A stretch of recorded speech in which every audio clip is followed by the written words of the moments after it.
This is Optimal Finance Daily, episode 169. Tip, treat savings as a bill, by J Money of budgetsaresexy.com. Get ready to maximize your potential with Optimal Finance Daily, the podcast that brings you the best content in personal finance 5 days a week. Your optimal life awaits. Now here's your host, Dan Warren. Hi again, everybody. Welcome to another installment of Optimal Finance Daily, this Thursday edition, and this is, of course, where I read to you from some of the best personal finance blogs on the planet. Hope your week is going well, and we've got back-to-back tips today. Yesterday we had a post from Ramit Sethi. It was titled Tip Number 17, and today's post is a tip as well, this one from J Money. But before we get into it, I want to let you know that, again, today we're lucky enough to have FreshBooks as our sponsor of this episode. If you're a freelancer or a small business owner, self-employed, or need to invoice clients for any reason, FreshBooks is going to make your life a whole lot easier.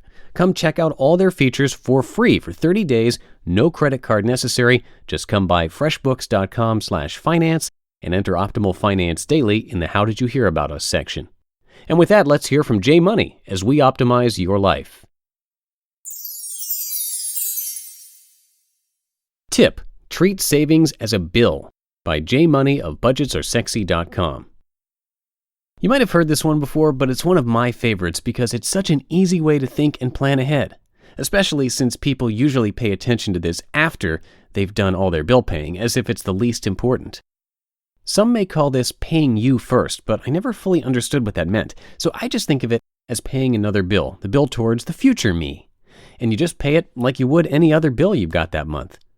Sometimes it's only $20 a month when you first start out, and others it's hundreds or even thousands when you get to be big pimpin'. But the point is, the more you make it a habit, the more you'll end up with down the road, and the more you won't forget to do it too. I.e., spend what's left after all your other bills, even though you tell yourself everything extra goes right to savings. I used to do that all the time. Or play the transfer game, shuffling money from savings to checking at the end of every month, because I sucked at budgeting. And you need to stay on top of this bill too, just like any other. If you're late, you've got to pay the penalty. Maybe that means transferring an extra $5 over to make up for it or something. Just in this case, it's still all going back to you versus a company like all your other bills you've got going on. And brownie points for automating it too, if that helps you not forget, just like the rest of the bills. Now, where you pay this money into is totally up to you and whatever goals you're working towards. You could pay it into your savings account, money market account, 401k, IRA, brokerage account, or any other place that you deem wise. And the amounts to be thrown in there will differ just the same. Maybe you can only put in $20 a month. Maybe it's a percentage, like 10% of all your income. Sexy. Or maybe you've watched that Oprah episode and you want to save 50%. Sexier. Only you know the answers to all that, but it only really matters if you act on it. Thinking and strategizing only gets you so far. You have to pull the trigger and get it moving, or it's just a waste of time. And your future you will hate you for it too. Anyone remember that How I Met Your Mother episode where they'd always let their future selves deal with any big decisions and get back to playing video games? I always think of that now anytime I push something aside. I'll let future J Money deal with that. I also remember the very first time I started putting money into my 401k. Mainly because I was a big fat dummy, and the entire time, a year, I thought I was contributing to it. It turns out I wasn't. It was back in 2002, the time I moved to New York City with a wad of cash and 2 suitcases, and my dad kept harping on me saying I needed to sign up because it was the smartest thing you can do at your age. And of course he was right. Where else can you double your money guaranteed like that?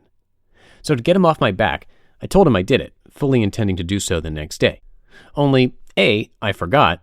Saving was not on my priority list at 22, living, partying, in one of the best cities in the world. And B, I started believing my own lies because the entire time I thought I had been saving. I just never checked until my dad asked me about it one day to prove his point even more, how important savings is, by looking at all the compounding going on. I asked him where I could find that number, and he told me to look on my check. It wasn't there. So I stroll into HR thinking there must have been a glitch or something, and I literally ask them if there's a problem going on with their system. Yeah, there's a problem. You never signed up. What? We have no record of you signing up, sir, but you can now if you'd like. Yes? Needless to say, My father wasn't very thrilled, but at least I've been investing ever since. That's 12 years now? And while, sadly, I can no longer put anything into a 401k and get my free matches, I still annually max out my SEP IRA, which us self-employed peeps have. Still pretty embarrassing, though. Anyway, all that to say, action is the most important. So figure out a system that works best for you, automating, paying it as a bill, whatever, and get the ball rolling now so you don't feel like a huge idiot later. As awesome as it would be, we don't have anyone to check up on us, unfortunately, now that we're responsible adults. Don't leave it in the hands of the future you.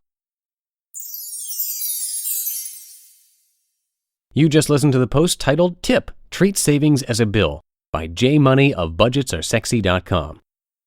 And today's episode is being sponsored by our new favorite accounting software, FreshBooks. They've redesigned their platform to make it even easier to use. Now, it was easy before, but now, if you're not a numbers person, especially if you're not a numbers person, check them out.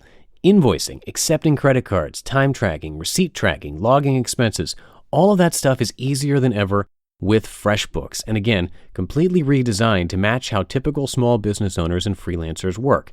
So if you're looking to do any of those things that I mentioned, you can get a completely free 30-day trial to check out every one of their features. If it's not for you, no worries. You don't need to use them, and you don't have to stop payments or be worried about anything like that, because they don't even ask you for a credit card when you sign up for the trial.